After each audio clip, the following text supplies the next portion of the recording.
예수님의 사람 9번째 시간으로 소망으로 사는 사람, 마태복음 13장 44절부터 46절 말씀까지를 같이 보겠습니다. 네, 석절의 말씀입니다. 이 계시의 말씀을 우리 같이 합독하실 때 살아계신 하나님의 음성을 들을 수 있기를 원합니다. 같이 합독합니다. 시작. 천국은 마치 밭에 감추인 보화와 같으니 사람이 이를 발견한 후 숨겨두고 기뻐하며 돌아와서 자기의 소유를 다 팔아 그 밭을 사느니라. 또 천국은 마치 좋은 진주를 구하는 장사와 같으니 극히 값진 진주 하나를 발견하며 가서 자기의 소유를 다 팔아 그 진주를 사느니라. 아멘. 오늘 이 말씀이 저와 여러분을 존귀케 만드시는 복된 말씀 되시기를 주님의 이름으로 축원합니다. 제가 아는 한 목사님이 계십니다. 이 목사님은 꿈에도 소원이 남북이 통일되는 것입니다. 꿈에도 소원은 통일. 이것을 따라 하시는 분은 벌써 5학년이 넘었다는 것을 의미하고, 우리 사랑하는 우리 중동부 학생들 이 노래 알아요? 꿈에도 소원은 통일 몰라요? 네, 세대가 완전 다른 것 같습니다. 네, 괜찮습니다. 그렇다면 이 목사님이 그렇게 애국자냐? 물론 그럴 수도 있지만 이분이 진짜 남북 통일을 원하는 이유는 따로 있었습니다. 몇 년 전에 이분의 모친이 이제 소천하시고 천국 가셨거든요. 그런데 이분이 이 어머니가 이북 평안도 해주 출신인데 말이죠. 친정이 너무너무 잘 살았답니다. 그래서 항상 6.25쯤 돌아오면 녹음기를 틀어놓은 듯이 계속 자녀들에게 뭐라고 이야기하는가 하면, 내 친정이 평안도 해주인데 우리 친정이 끝이 안 보일 정도의 가수원이 2개나 있었대요. 2개나 있었고, 그리고 그 평안도 해주역 근처에 몇백 명이 들어갈 수 있는 여관, 여러분 여관이라고 해서 러버트를 생각하시면 안 되고요. 청년 몇백 명이 먹어갈 수 있는 그 여관을 2개나 운영했고, 또 그 당시에 그 집이 부자냐 아니냐 그것을 판가름하는 것이 그 집에 전축이 있느냐 없느냐 그것이 판가름하는 척도였다네요. 그런데 자기 집에는 항상 그 집은 2개라. 여관도 2개, 가수원도 2개, 전축도 2개, 전축이 2개 정도 있을 정도로 굉장히 부자였대요.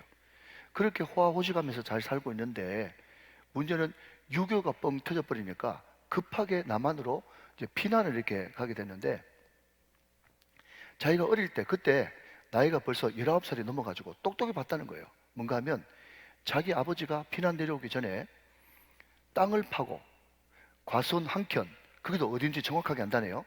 과수원 한 켠에 땅을 파가지고 그 안에 있는 물건이 안 상하도록 어떤 나무 상자에 은금 배물을 싹 다 넣고 자기 아버지가 파묻어 놓은 것을 분명히 봤대요. 그런데 남한으로 피난을 와가지고 휴전선이 딱 갈라져 버리니까 그냥 며칠 만에 돌아갈 줄 알았던 자기 고향으로 못 돌아가고 영영 못 돌아가는 그런 신세가 돼버렸다고. 6.25 즈음만 되면 계속 우리 친정은 가수원이 2개, 여관이 2개, 전축이 2대, 그리고 가수원 한 켠에 그 묻어둔 금은 패불 그거 찾으러 가야 된다고. 그 이야기를 계속 이야기를 하니까 이 더는 아들 목사님 말이죠, 자기 엄마가 정신 온전할 때도 그 말씀하셨고 정신 오락가락 할 때도 그 말씀하셨고, 그런데 계속해서 그 진술이 똑같이 이렇게 신빙성이 있으니까 그때부터 이 목사님 소원이 남북 통일이 소원이 됐단 말이에요. 무슨 말인지 알아듣는지 모르겠습니다. 여러분, 제가 왜 이런 이야기를 하는가 하면, 자 여러분, 6.25가 언제입니까? 지금으로부터 여러분 전쟁 발발 73주년입니다 올해가. 그리고 6.25가 시작되고 난 다음에 전정협정 70주년이 올해거든요. 그래서 6월 6일 날 우리 울산문화예술대회관에서 전전협정 70주년 기념 평화음악회를 여러분의 담임 목사 예동열 목사가 주관을 해서 여러분 이제 공연을 하게 되거든요. 아무튼 70년, 73년 해봤자 100년 됐어요, 안 됐어요? 100년이 채 안 됐는데 그때 역시 자기 집에 금은 폐물 그것을 안전하게, 가장 안전하게 파묻는, 보관하는 방법이 뭐였다고요? 땅을 묻고, 땅을 파고 거기에 묻는 방법을 선택했단 말이죠. 제가 지금 그 이야기를 하는 것입니다. 웃기려고 하는 소리가 아니고. 여러분, 오늘 본문의 배경은 이스라엘입니다. 이스라엘을 지도를 보시면 아시아와 아프리카 그 길목에 이스라엘이 있어요. 그러니까 그 길목 사이에서 얼마나 많은 전쟁과 얼마나 또 많은 자연재해를 겪었겠습니까? 그러니까 피난 가고 또 그 길을 피해야 될 때가 많이 생겼단 말이죠. 그러니까 그 당시에 모든 팔레스타인을 중심으로 해가지고 중권동 사람들은 자기 재산을 안전하게 보관하는 그 유일한 방법이 뭐였다? 땅을 파고 거기에 묻는 것이었다 하는 것입니다. 여러분, 오늘은 특별히 성찬예식이 있는 성만찬 주일인데 시간이 짧고 하니까 오늘 이 본문을 중심으로 해서 저는 세 가지 질문에 세 가지 답을 여러분에게 드림으로써 오늘 말씀을 풀어가려고 합니다. 지금도 잘 집중하고 계신데 그 집중력을 놓치지 말고 계속 말씀을 들어주시면 대단히 감사하겠습니다. 자, 여러분, 첫 번째 질문이 뭔가 하면요, 그렇다면 왜 하필이면 밭인가? 라고 하는 질문입니다. 오늘 예수님께서 마태복음 13장에서 7가지 비유로 천국은 마치 하면서 천국을 설명하셨는데 왜 이 천국을 설명할 때 밭인가? 라는 것을 첫 번째 질문으로 던지는 것이죠. 여러분, 제가 아까 그 목사님의 그 외할아버지가 그 보물을 묻을 때도 어디서 묻었다고요? 가선 한켠에 밭에 묻었다는 것입니다. 오늘 여기에 나오는 이 부활을 발견한 농부도 발견한 곳이 산이 아니라 밭이었습니다. 여러분, 아무렇지 않은 개념인 것 같지만 굉장히 중요한 개념이고 가치관이고 세계관인데요. 여러분, 오늘 본문에는 농부란 말이 나와 있지는 않지만 그럼에도 불구하고 그 당시에 모든 사람들의 직업이 거의 90% 이상은 농부였어요. 여러분, 농부는 두 종류로 나눌 수 있죠. 하나는 자기 땅을 가지고 농사 짓는 사람이 있고, 또 자기 땅이 없는 가난한 사람들은 남의 땅을 팔아먹어서 그 농사를 잘 지은 다음에 임대를 주는 소장농이었습니다. 오늘 본문에 등장하는 사람은 당연히 소장농 후자에 속하는 사람이겠죠. 그런데 이 사람이 그날도 어김없이 그 밭에 가서 농사를 짓는데 갑자기 여러분, 도끼인지 아니면 꽃게인지 모르겠지만은 어떤 도구를 가지고 농사를 짓는데 갑자기 덜커덩 하면서 뭔가가 걸리는 거죠. 이게 뭐지? 하면서 그 사람이 깊이 파보니까 값으로 형량할 수 없는 그 보화가 발견된 것입니다. 여러분, 우리 예수님이 얼마나 지혜로운지 그 당시 문화를 너무 잘 알았기 때문에 우리 예수님께서 그 문화를 이용해가지고 천국은 이런 곳이다라고 그 밭의 비유에 대해서 설명을 해 주신 거죠. 여러분, 아시는 분들은 아시겠지만 우리 예수님께서 공생을 시작하실 때 가장 첫 번째 했던 말이 뭔가 하면 회개하라, 천국이 가까웠다, 그렇게 이야기하고 있어요.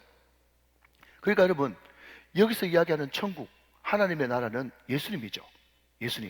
예수님이 이미 오셨습니다. 그리고 아직 예수님이 오지 않았습니다. 그래서 이 개념이 신학적인 개념이고 쉽지 않은 개념이지만 제가 여러 차례 설교를 통해서 말씀드렸기 때문에 하나님 나라 할 때는 항상 단골로 등장하는 단어가 여러분 이 단어입니다. 한번 따라해 보실까요? 이미와 아직. 시작. 이미와 아직. 여러분, 영어로 하면 already but not yet 해가지고 이미 그러나 아직 오지 않은 하나님의 나라. 자, 그러니까 하나님의 나라는 곧 예수님을 가르치는 거죠. 우리 예수님께서 2000년 전에 이 땅에 오셨죠. 그래서 좀 어려운 말로 예수님의 초림이라고 이야기합니다. 처음 오셨단 말이죠. 그러나 우리 예수님이 아직 재림하지 않으셨죠. 아직 오시지 않았습니다. 그래서 우리는 지금 어디에 살고 있느냐 이렇게 물어본다면 이미와 아직의 긴장 상태에서 살고 있다, 그렇게 이야기를 하는 것입니다. 이미와 아직의 긴장 상태. 우리는 예수 믿었기 때문에 이미 우리 마음속에 하나님 나라가 임했죠. 그래서 우리 예수 믿는 사람은요, 좀 어려운 말로 하면 이중 국적자가 되는 것입니다. 왜죠? 우리는 하나님 나라에 속한 사람이고 또 이 땅 대한민국에도 속한 사람이기 때문에 이중 국적자가 되어지는 것이죠. 그런데 우리의 소속이 하나님 나라이기 때문에 여러분, 하나님 나라와 이 땅의 법이 서로 부딪힐 때 우리는 어느 법을 먼저 따라야 되죠? 하나님의 법을 먼저 따라야 되죠. 하나님의 법을 먼저 따르다가 이 땅의 법에 의해서 죽는 사람, 그 사람을 세 글자로 우리는 순교자라고 부른다는 것입니다. 여러분, 이 책에 보면 주기철 목사님이 하늘나라 법을 지키다가 이 땅의 법을 어겼기 때문에 순교했던 순교자가 됐지 않습니까? 아무튼 여러분, 하나님의 나라 천국은요, 예수님을 가리키는 거예요. 그리고 오늘 여러분 이 밭에 묻혀있는 이 보화 말입니다. 이 보화, 이 보화도 세상 어떤 것과도 바꿀 수 없는 것이죠. 여러분, 세상 어떤 것과도 바꿀 수 없는 보물, 그분이 누구십니까? 예수 그리스도시죠. 그리고 그 보물을 발견했다는 것은요, 우리가 예수를 발견했다 하는 것입니다. 자, 그러면 여러분, 오늘 이 농부가 그 보물을 발견한 곳이 다시 돌아가서 어디라고요? 밭이라 그랬습니다. 여러분, 여기에 굉장히 중요한 개념이 우리한테 주어지는 거예요. 자, 여러분, 이 농부에게 있어서 밭은 뭐죠? 밭은 일상이고 일터입니다. 잘 들으십시오. 여러분, 이 농부가 지금 보화를 발견했는데, 보화는 누구라고요? 예수님인데, 이 예수님을 어디서 발견했다고요? 늘 이 농부가 일하는 일상과 일터에서 발견했다는 거예요. 여러분, 이것이 굉장히 중요합니다. 여러분, 잘 알아듣고 계시면 아멘. 그러니까 여러분, 우리가 하나님 나라를 발견하고 예수님을 발견해야 되는 장소가 말이죠, 어떤 기도원이나 교회 안이나 아니면 어떤 신령한 정해둔 곳이 아니라 우리는 일상 가운데서, 일터 가운데서 내가 늘 일하는 그 삶의 현장에서 하나님 나라를 발견해야 되고 예수님을 발견해야 된다는 것입니다. 여러분, 우리 일상에서 예수님을 발견한 사람은요, 더 이상 내가 몸담고 있는 그 직장의 일터가 마지못해 억지로 죽지 못해서 묶어 살기 위해서 가는 곳이 아니라 거기에 이미 하나님의 나라가 숨겨져 있고 이미 나는 예수를 믿었기 때문에, 자, 여러분, 하나님의 나라 할 때 제일 중요한 개념은요, 여러분 좀 어렵지만 한번 따라 합시다. 영토가 아니라 통치. 시작. 영토가 아니라 통치. 여러분, 우리가 하나님의 나라 할 때는요, 자꾸 죽어서 가는 어떤 장소, 어떤 영토를 이야기하는데, 하나님 나라 천국은 여러분 장소도 물론 있습니다. 우리는 죽어서 이 세상과는 다른 천국에 우리는 가게 될 것입니다. 할렐루야. 그러나 여러분, 그 장소가 아무리 좋다고 할지라도 거기에 하나님이 안 계시면 그곳은 천국이 될 수가 없죠. 그러나 여러분, 높은 산이 거친 들이 초막이나 궁궐이나 그럼에도 불구하고 내 주 예수 모신 곳이 하나님이 다스리고 통치하시는 그곳이 천국이고 하나님 나라인 줄로 믿으시기 바랍니다. 자, 그러니까 여러분, 우리는 예수 믿어서 지금 예수님이 어디 계시죠? 내 안에 계십니다. 아멘. 지금도 함께 계십니다. 지금도 우리를 통치하시고 다스리고 계십니다. 그러니까 여러분, 우리는 누구냐라고 물으신다면 우리는 걸어다니는 하나님 나라인 거죠. 여러분, 직장에 예수 믿는 동료 있습니까? 직장에 여러분 예수 잘 믿는 직원들이 있습니까? 그곳에 여러분 하나님의 나라가 숨겨져 있는 것이죠. 나는 걸어다니는 하나님 나라죠. 여러분, 그렇기 때문에 우리에게 사명이 주어지는데, 무슨 사명이 주어지는가 하면 이 농부가 늘 일하러 가는 일상과 일터가 바친 것처럼 우리가 삶의 현장으로 오늘도 예배 드리고 나면 가정으로, 직장으로, 일터로 여러분 삶의 현장으로 나가는데, 그 삶의 현장 밭을 우리는 하나님의 나라로 일구어 나가야 되고 그곳에서 하나님 나라를 발견해야 되고 그곳을 하나님 나라로 만들어가는 사명이 우리에게 주어졌다는 거예요. 여러분, 제가 어느 칼럼을 보니까 미국 이야기인데요, 여러분, 미국의 샌프란시스코 하면 큰 다리가 있지 않습니까? 거기뿐만 아니라 가는 곳마다 여러분 큰 다리가 있죠. 미국은 워낙 땅덩이가 크니까 말이죠. 여러분, 부산에 가면 광안대교만 해도 여러분 지나갈 때 물론 하이패스로 지나가는 그런 구간도 있지만 여러분 표를 받고 돈을 받는 그런 일하는 사람, 직장인이 있지 않습니까? 그런데 어느 목사님이 그 금문교를 지나가는데 돈을 받는 어떤 사람이 말이죠, 표를 주고 돈을 받는데 얼굴이 말이죠, 완전히 사색이야. 여러분, 혹시 그런 경험 있습니까? 제가 서울 살 때 말이죠, 강남역 4번 출구에 가면 항상 날이 어둑어둑해지면은 명함 돌리는 사람이 있어요. 그 명함 돌리는 사람 그 명함에 뭐가 적혀있는가 하면 일수 빌려드립니다. 예, 그런 명함이 있거든요. 그런데 그 일수 빌려드립니다 그 명함 돌린 사람 얼굴 표정이요, 그냥 이 좀 받으세요 그렇게 하지 않고 말도 안 하고 일수 빌려드립니다. 이런 걸 좀 경험해 보셔야 되는데 전혀 표정이 없어. 전혀 표정이 없고 그냥 받으면 받고 말면 말고 그냥 막 뿌려대는 거예요. 여러분, 얼굴이 딱 그런 얼굴이라. 그래서 그 목사님이 그 건물길을 지나가면서 참 불쌍한 사람이다, 무슨 염려가 저렇게 많냐, 참 안 됐네, 이렇게 생각하면서 야, 참 저런 얼굴로 살아가는 그 자체가 안 됐다, 그런 생각했는데, 그런데 며칠 뒤에 또 그 건물길을 지나갈 그런 계획이 되는데 그때는 말이죠, 어떤 흑인 아저씨가 그냥 귀에 헤드폰을 끼고 말이죠, 막 서가지고 뭐 찬양인지 뭔지 틀어놨는데 그 흑인 특유의 그 리듬 있지 않습니까? 혹시 압니까 여러분? 흑인 특유의 그 리듬을 막 타면서 말이죠, 그냥 막 노래를 따라 부르면서 막 기쁨으로 요금을 받는데 말이죠, 그냥 지나간 사람들마다 막 God bless you 부터 시작해가지고 축복을 막 하는데, 예수 믿으십니까? 안 물어봐도 100% 200%이 사람은 예수 믿는 사람이야. 사랑하는 여러분, 오늘 우리가 어떤 마음으로, 어떤 자세로 여러분 예수님을 영접하고 누리고 예수님을 전해야 되겠습니까?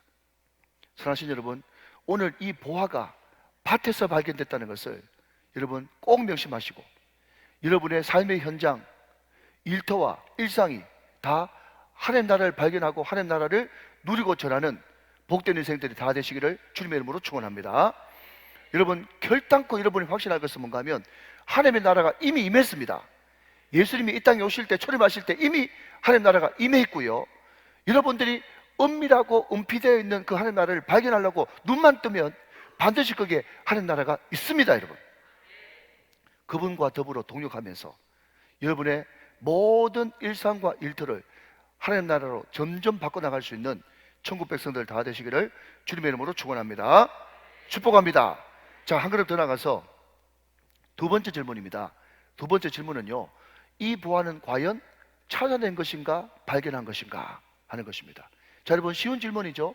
자, 여러분, 이 농부가 밭에 그 금은 보화를 이제 찾아내는데 말이죠, 이 사람이 작정을 하고 내가 오늘 이 밭을 완전히 활칵 뒤집는 한이더라도 내가 보화를 찾아내고야 말겠다 하면서 의지를 가지고 여러분 찾아낸 것입니까? 아니면 우연히 발견된 것입니까?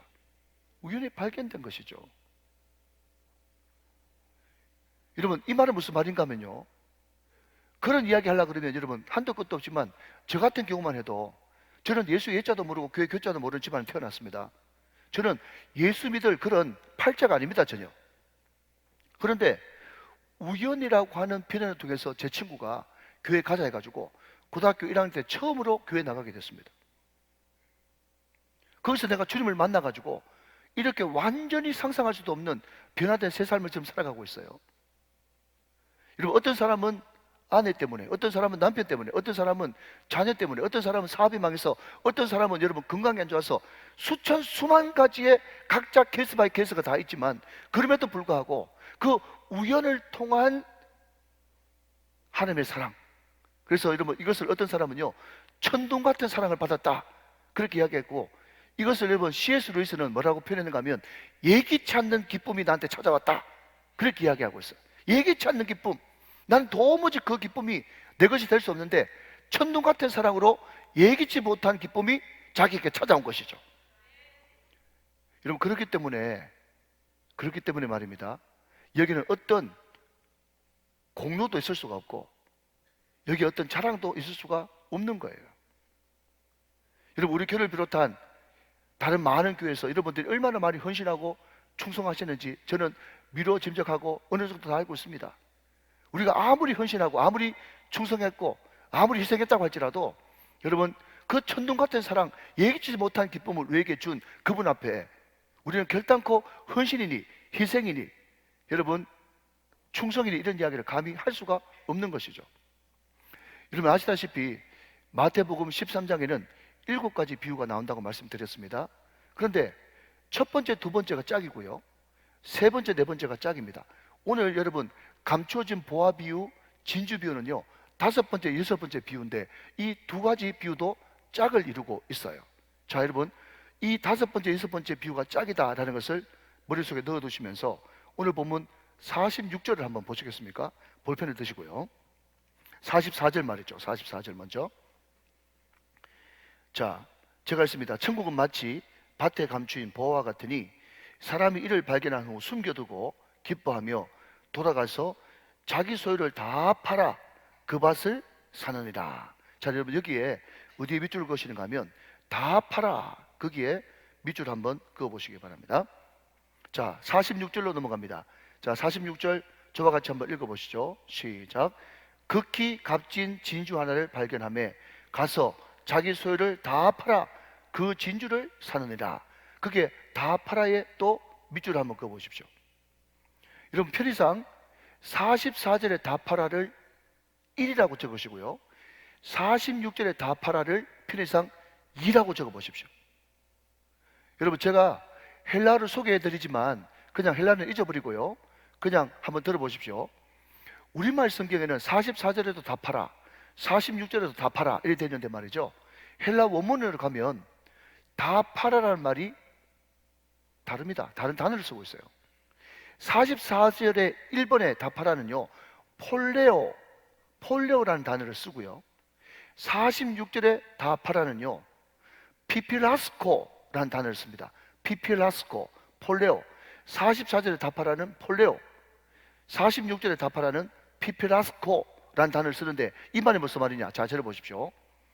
여러분 이 폴레오라고 하는 이 단어는요 어떤 뜻을 가지고 있는가 하면 사고 팔고 사고 팔고 사고 팔고 계속 지속되고 반복되는 상태를 폴레오라고 이야기를 하고요, 46절에 피필라스코라는 단어는 어떤 뜻을 가지고 있는가 하면 너무 귀한 것을 발견했기 때문에 다 올인하는 거, 이것을 여러분 좀 거친 말로 몰빵이라고 하십시다.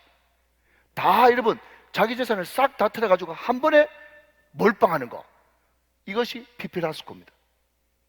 자, 그런데 여러분 45절 말씀에 보면 또 천국은 마치 좋은 진주를 구하는 장사와 같으니 라고 했는데 여기 장사라고 하는 단어가요 또 두 단어입니다.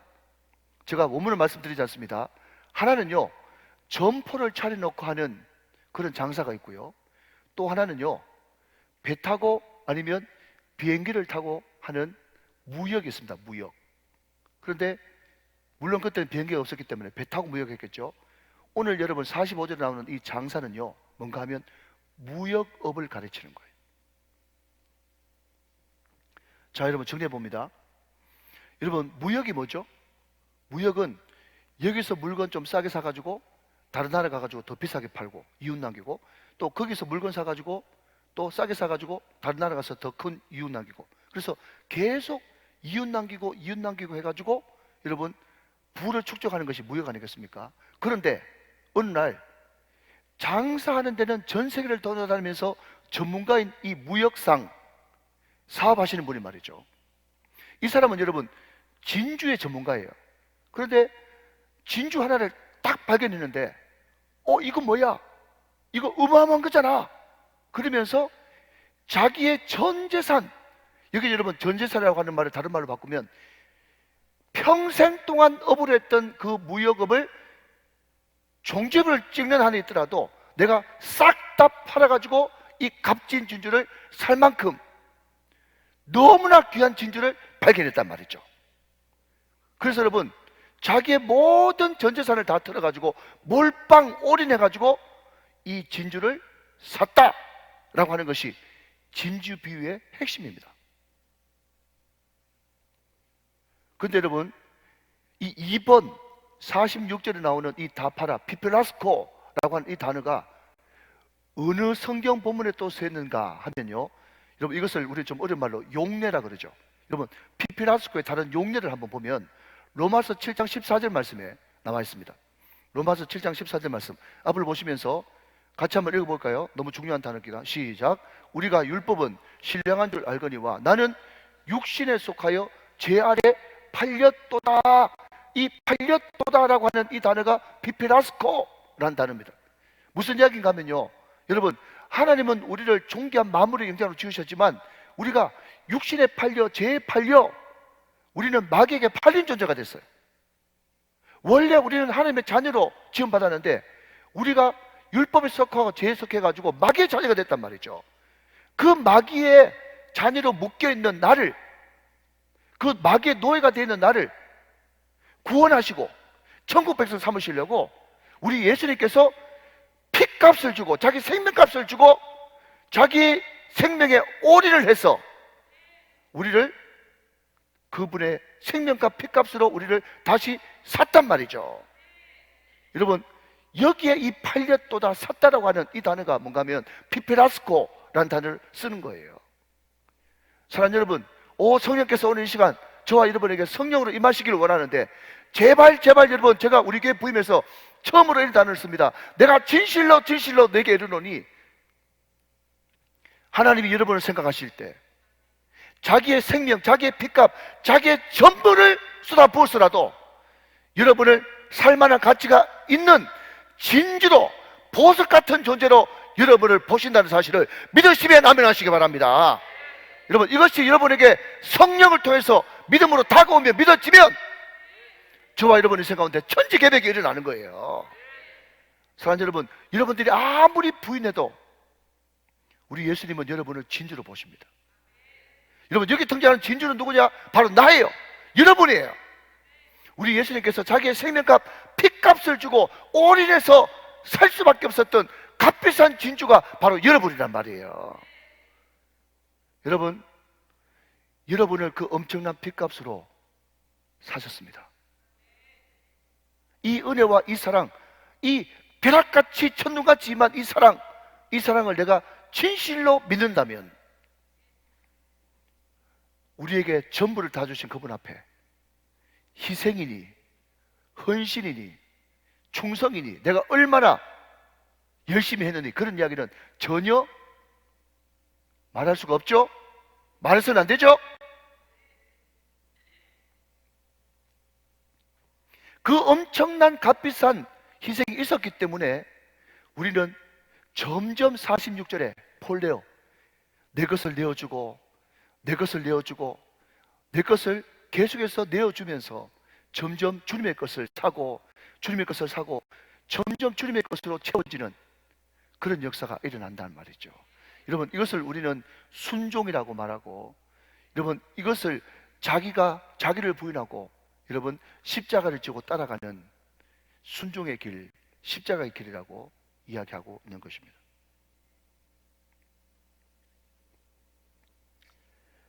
여러분, 이제 마지막 질문입니다. 그런데 목사님, 저도 처음 예수 믿을 때는 참 기뻤습니다. 그런데 요즘에는 그 기쁨을 잃어버렸습니다. 어떻게 하면 좋겠습니까? 여러분, 이것은 누구나 할 수 있는 질문이죠. 제가 방금 누구나라고 말씀드렸습니다. 왜 누구나인 줄 아세요? 제가 서두에 하나님의 나라는 이미 임했지만 아직 임하지 않았기 때문에 그 하나님 나라가 완성될 때까지 우리는 어차피 이 세상에서 눈물의 골짜기, 사망의 골짜기, 그 음침한 골짜기를 지나 다닐 수밖에 없기 때문에 그 눈물과 고통과 한숨, 그 사망의 음침한 골짜기를 통과하는 사이에 우리는 기쁨을 잃어버릴 수도 있고, 어쩌면 그 고난이 너무 극심해서 여러분 우리 기쁨이 압살 죽어버릴 수도 있는 것이 사실입니다. 그렇다면 여러분, 우리가 그 잃어버렸던 그 기쁨, 여러분, 그래서 여러분 한번 보십시오. 누가복음 15장에도 말이죠, 그 아들이 돌아왔을 때 그 아버지가 뭐라고 얘기하냐면 우리가 잔치를 열고 즐기자 그랬어요. 그리고 마지막 날 요한계시록에도 말이죠, 어린 양의 호린 잔치가 일어나서 기쁨이 회복되는 것을 보게 됩니다. 그러니까 성경은 또 잔치와 기쁨이라고 하는 그 주제로 쫙 깰 수가 있는 거예요. 할렐루야, 아멘. 여러분, 우리가 잃어버렸던 기쁨을 회복해야 구원의 기쁨을 회복하는 것이거든요. 그러면 그 기쁨을 어떻게 하면 회복할 수 있겠는가 하는 것입니다. 간단히 두 가지를 말씀드리죠. 여러분, 첫째로요, 그 기쁨을 회복하기 위해서는요, 대가 지불이 반드시 필요합니다. 자, 여러분 한번 따라 하실까요? 기쁨을 회복하기 위해서는 대가 지불이 반드시 필요합니다. 자, 여러분 잘 들으셔야 돼요. 자, 여러분 한번 들어보시죠. 여러분, 그 보화를 발견했다는 것하고 그 보화가 내 것이 됐다고 하는 말은 완전히 다른 말입니다. 다시 한번, 보화를 발견했다는 거하고 그 보화가 진짜로 내 것이 됐다는 거하고는 완전히 별개의 말이에요. 이런 보화 발견됐다고 다 내 것이 됩니까? 아닙니다. 그 보화가, 그 발견된 보화가 내 것이 되기 위해서는요, 그만한 충분한 대가 지불이 필요한 거예요. 여러분, 이것을 여러분 설명하기 위해서 제가 얼마 전에 봤던 한 간증을 여러분에게 알려드립니다. 어떤 한 자매가 있었는데, 이 자매가 모태신앙으로 태어나가지고 신앙생활 잘 하다가 대학교에 딱 들어가는 순간에 갑자기 허무가 찾아오고 신앙이 갑자기 바닥으로 확 떨어지는 거예요. 이때까지 예배 드리면 그렇게 기뻤고 찬양이 그렇게 기뻤고 하나님과의 깊은 교제를 날마다 하는 학창시절을 보냈는데, 대학교 들어갈 때 갑자기 신앙이 뚝 떨어지면서 냉랭한 자기 가슴, 아무리 예배를 드려도 그 예배가 와닿지도 않고 말씀도 와닿지 않고 냉랭한 가슴을 주체할 수가 없는 거예요. 나중 돼가지고는 갑자기 허무한 생각이 들면서, 만약에 하나님이 살아계시지 않고 이게 허구라면 내가 살아봤자 무슨 가치가 있겠느냐, 자살 충동까지 느꼈다는 거예요. 그런데 부모님의 기도가 있었겠죠. 이 자매가 결단을 합니다. 하나님, 내가 하나님이 살아계시다는 것을 일단 인정하고 내가 1년 동안에 정말 하나님 말씀에 순종하기로 결단하니까 꼭 하나님의 살아계심을 나한테 보여주십시오. 그러면서 1년 동안 열심히 새벽기도 한 번도 안 빠지고 나가고, 금요 기도회 때 하나님이 살아계신 증거를 보여달라고 부르짖고, 또 큐티도 하면서 거기에 적혀있는 이것이 마음에 확 와닿지는 않지만 순종하기로 결단하고 말씀에 한 걸음씩 한 걸음씩 따라 순종하기 시작합니다. 그런데 여러분, 채 1년도 가기 전에, 이 자매의 여러분 간증입니다. 채 1년도 가기 전에 대학부 수련회를 갔는데, 그 대학부 수련회에서 성령 체험을 하게 되고 하나님이 뚜렷하게 살아계시다는 것을 너무 선명하게 느끼는 역사가 일어난 거예요. 사랑하는 여러분, 말씀드리고 싶은 것은 우리가 하나님을 정말 굳세게 믿기 위해서, 하나님을 제대로 만나기 위해서 대가 지불은 반드시 필요하다는 것입니다. 대가 지불하지 않고 그 천국의 보화를 내 것으로 살아먹겠다 라고 하는 생각은 처음부터 여러분 꿈도 꾸지 마십시오. 여러분, 설교 공부에 없는 말이지만 제가 공부하면서 여러분 느꼈던 것은, 여러분 그렇지 않습니까? 만약에 제가 말씀드린 대로 그 농부가 다른 사람 땅을 팔아먹고 사는 그런 소작농이라 그러면, 여러분 우리가 윤리적 관점에서 볼 때 만약에 주인의 땅에서 여러분 보화를 발견했다 그러면 그 보화를 발견했다고 주인한테 이야기를 해야 되는 것이지, 그냥 숨겨놓고 그 땅 사가지고 자기 거 차지하는 거, 그 비윤리적이잖아요. 그렇죠? 맞습니다. 여러분, 비윤리적이에요. 그런데 여러분, 이 비유라고 하는 것은요, 초점이 한 군데 있는 거예요. 여러분, 조금 옆으로 나가서 한마디만 더 말씀드리면, 만약에 여러분 제가 월요일날 12시에 우리 장로님을 만나기로 했습니다. 그런데 많은 사람들이 여러분 비유를 읽을 때, 성경을 읽을 때 자꾸 지엽적인 것을 잡고 읽는 거예요. 예를 들면 12시라는 것에 그 피를 꽂혀가지고 묵상 큐티하면서 12시에 동그라미를 한 5개 치면서 왜 12시지? 그렇게 성경 보면 잘못 보는 거란 말이에요. 여러분, 12시 월요일 날 장로님을 만나기로 했다 그러면요, 여러분 우리가 주로 봐야 될 게 뭐죠? 장로님을 만나기로 했다, 이게 주 포인트인 거예요. 그보다 더 중요한 것은 왜 만나기로 했냐, 이게 더 중요한 것이죠.